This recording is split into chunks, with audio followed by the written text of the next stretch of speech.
This is Kimberley Leonard, back at home after recording one episode of the Sky News Daily. We had a really interesting discussion about the BBC's response to the claims about one of its biggest presenters. That is still there in the feed to listen to. This emergency episode acts as an addition to that because just after we finished, some new significant details about this story emerged. I'll tell you what they are, and then we've got a guest ready to go through them. So the BBC has reported a statement from the lawyer representing the young person involved in this, and it says their mother's claims are, quote, rubbish, and the story was, quote, totally wrong. The letter adds nothing inappropriate or unlawful has taken place. The Sun has responded saying, we've seen evidence to support the concerns of two parents. It's now for the BBC to properly investigate. With me now is the media lawyer, Matthew Gill. Thanks so much for coming on at such short notice. What's your reaction to these latest developments?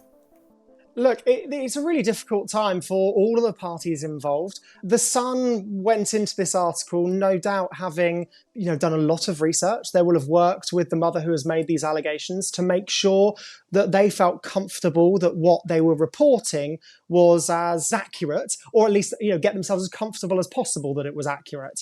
And now, of course, they're hearing that the individual involved, the young person involved, may not agree with that version of events. And so it's quite a challenging time for the Sun and also for the individuals involved, of course. As for the BBC, they will carry on with their investigation, I'm sure, and will carry on following the rules that they have set out for themselves in occasions of problems such as this. The police involvement, the police have said that there was no investigation. That's what the police said. At that point, when the police were involved, did the BBC investigation pause? The police say there's no investigation, so the BBC investigation picks up internally. Is that how it would have worked out? That is likely because, you don't want to get in the way of a police investigation. And I think if the police had said, actually, we're going to step in here and investigate this, the internal investigation would likely have paused during that time. Okay, so on Friday we had the first story from The Sun, and then every day we've had additions. What does this mean now for The Sun in terms of this story legally for them? Well, as I say, The Sun will have taken steps to make sure that they were comfortable that what they were reporting was true. But there are always multiple sides to stories. We just wouldn't always expect it, the mother and the son or daughter to be on different pages as they are here. In terms of legally, if it is proven that what the Sun has reported is false in any way, then they could be liable for defamation. The BBC presenter involved could choose to sue the Sun for damages because of the damage to his reputation. So the latest revelations come from the alleged victim's lawyer who wrote to the BBC. So will that obviously now play a part in that BBC investigation?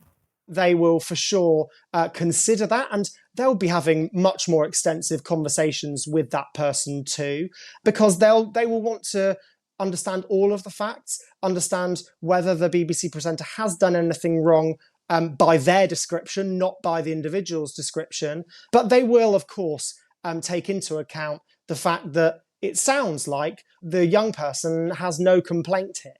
Now, on the previous episode, we discussed tighter privacy laws, and this, it really would just reiterate a need for them, doesn't it? Careers, reputations, they're all at stake in a situation like this. Yeah, it's a really difficult balance between the rights of the individual, their privacy rights, and whether they should be named and accused publicly when actually there is no police investigation, let alone a charge, versus the rights of the public to know when high-profile public figures have done wrong. So it's a really tricky balance.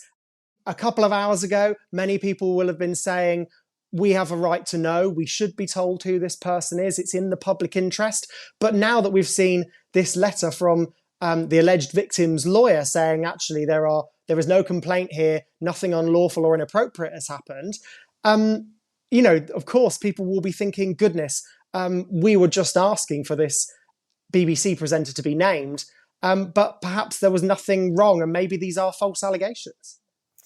And the other side of that, obviously, is that those presenters who were wrongly named on social media, there's just been so much said on social media since this story broke.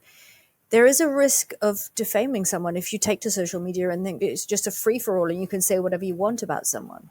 Yeah, there is a real risk when people make allegations like this on Twitter or other social media platforms that they could be sued for defamation. Most of the claims that we see go through our courts or, before courts in the pre-action stage relate to social media allegations. And the allegations that people have been making about a range of celebrities are serious and defamatory and could harm their reputation. And so if anyone tweets or retweets, in fact, allegations that celebrities have been up to no good, they do risk being sued, and the costs of defending such a legal claim are really high, running into the tens and hundreds of thousands of pounds. And this update, it's an update, but it really just reiterates, doesn't it, that we really don't know much. I think that's right. We still don't know very much about what's happened here. We have one person's version of events who we understand is the mother of the person, the young person involved. So she herself wasn't involved in this alleged wrongdoing personally. And that makes it difficult for us to understand what's going on. But no doubt the BBC will be speaking to both of the individuals at the centre of this and will be trying to unearth whether anything has actually gone wrong.